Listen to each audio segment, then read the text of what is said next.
ஆகா கல்யாணம் சீரியல்ல இனிய எபிசோட்ல என்ன நடக்குது அப்படிங்கிறத பார்க்கலாம். இப்ப நம்ம சூர்யா, விஜய் இவங்க 2 பேருமே மளிகை ஜாமான் வாங்க போயிட்டு, அத ஒரு பாக்ஸ்ல போட்டு பெரிய பாக்ஸா இருக்கு தூக்கிக்கிட்டு வராங்க. நம்ம சூர்யாவ நம்ம மகா இதெல்லாம் அடுக்கி குடுங்க அப்படின்னு சொல்றாங்க. நம்ம சூர்யாவும் ஓகே அப்படின்னு சொல்லி அடுக்கும் பொழுது மாவு பாக்கெட் பிச்சுக்கிட்டு அப்படியே 2 பேரு மேலயும் கொட்டுது. அப்படியே அத ஒரு ரொமான்ஸ் காட்சி மாதிரி காமிக்கிறாங்க. சோ இன்னைக்கு மெயினான கன்டென்ட் என்ன அப்படின்னு பார்த்தீங்கன்னா, நம்ம சூர்யாவுக்கு வேணும்னே இந்த கோடீஸ்வரி வேலை வச்சுக்கிட்டே இருக்கா. சாரி சித்ரா தேவி வேலை வச்சுக்கிட்டே இருக்கிறாங்க.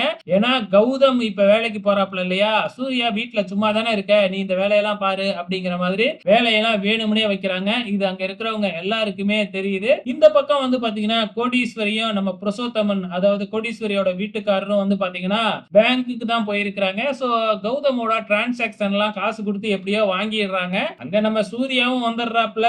எப்படி இவங்க கரெக்டா வாங்குறாங்களா இல்லையான்னு செக் பண்றதுக்காக வந்திருப்பாங்களாட்டுக்கு. இந்த பக்கம் சித்ரா தேவிய அனாமிகா ஒரு பக்கம் வச்சு செய்ய ஆரம்பிக்கிறாங்க.